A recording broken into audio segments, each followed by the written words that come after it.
Hi, it's Andy. Hi, it's Dave. Hi, it's Kirk. Welcome to the A.D.K channel, and today we are looking at the solo works from some of the different Nightwish singers, past and present. We've just before this, we've been just checking out Floor Janssen's Song on Fire, and today we're going to be checking out Anette Olzon and her song Parasite. This came out a couple of years back, so there's been a fair old chunk of time since she obviously left Nightwish, so it'll be good to see what star she goes down and see if there's similarities to Nightwish, if it's completely separate. Without further ado, let's go check out Olzon and Parasite.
Okay, so there we go, Anette Olzon and Parasite.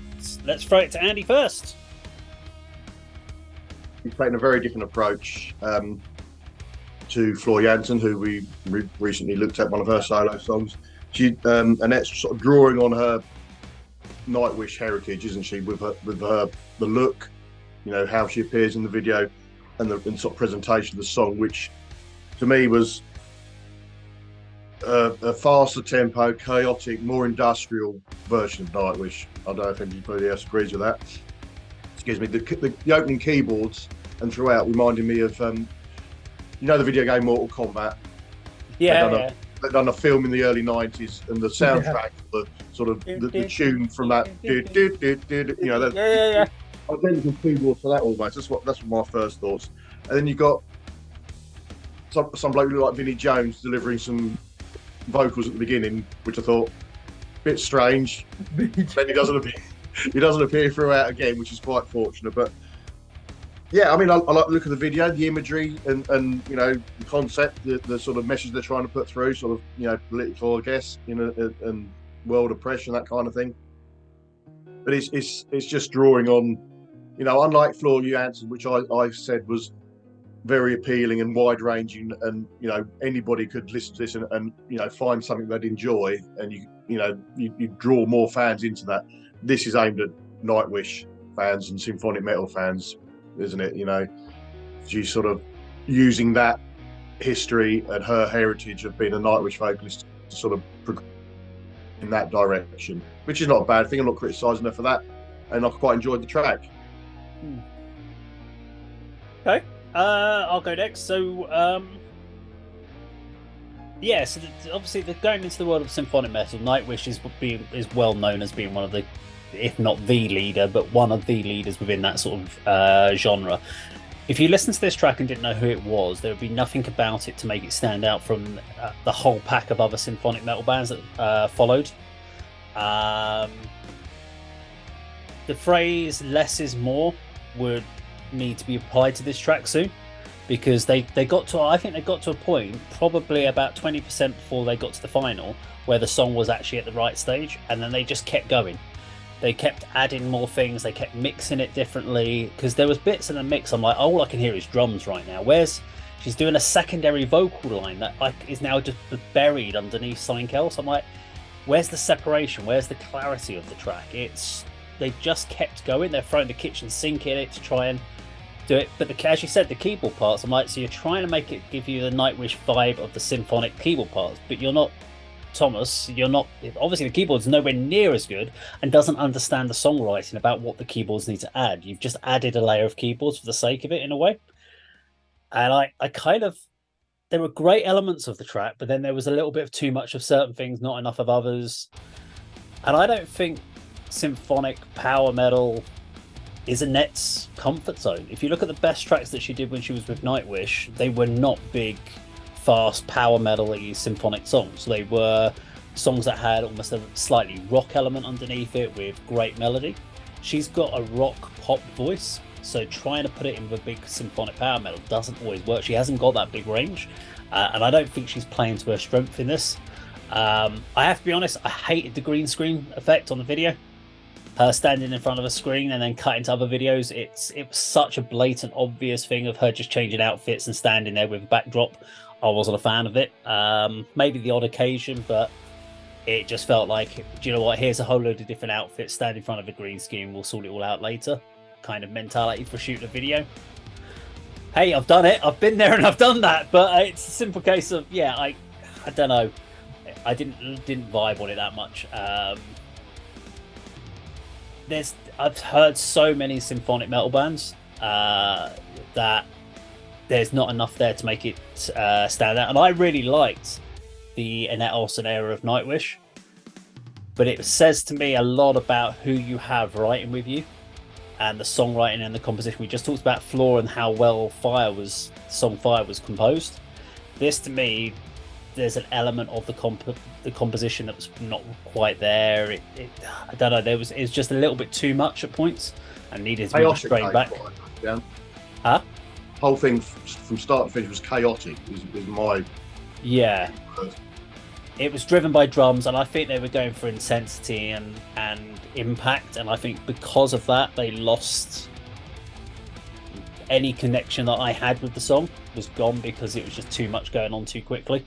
And because I like Annette's voice, I didn't enjoy it on this particular track. And I have heard other songs that she's done apart from this, which I preferred more than this song. but this was the kind of maiden single that she did from last year or year before, I think it was. But yeah, disappointing. But I don't know if that's down to Annette or if that was down to who the song's composed. But obviously, she's put this out as her song, so she takes responsibility for it. But Kirk, your thoughts? I didn't hear much symphonic metal in this song. I did hear a lot of Euro trash, as our British mainstream media press call it. And let's be honest, they take the piss out of mainland Europe, don't they? That could have been in the Eurovision, that song, and you know you'd expect it to finish 12, something like that. Good vocals though. Did you see in the bridge how you can tell that when you're belting like that, you've got to step back from the mic, so you don't need to use any studio effects to do that. That was impressive. Sabaton without the guitars, the chorus, wasn't it? You're right. You had the headbanging thrash metal drums, and just I couldn't hear any guitars in there. And the main verse, bear in mind that Depeche Mode are huge. Is she from Finland? Olzon's a Scandinavian surname. Is she from Sweden? I guarantee you she knows the Depeche Mode song Get the Balance Right, because she's imitated that for her verse. I was almost expecting her to just start singing Get the Balance Right, like Dave Gone from 1983. So it was interesting to hear that in there. I was like Andy, surprised by the male vocalist at the beginning. He doesn't appear anywhere else. I'm just thinking that is such an arbitrary thing to do, to have someone come in and do what, 4 lines and then that's it, and it's at the beginning of the song. Her voice is excellent on this.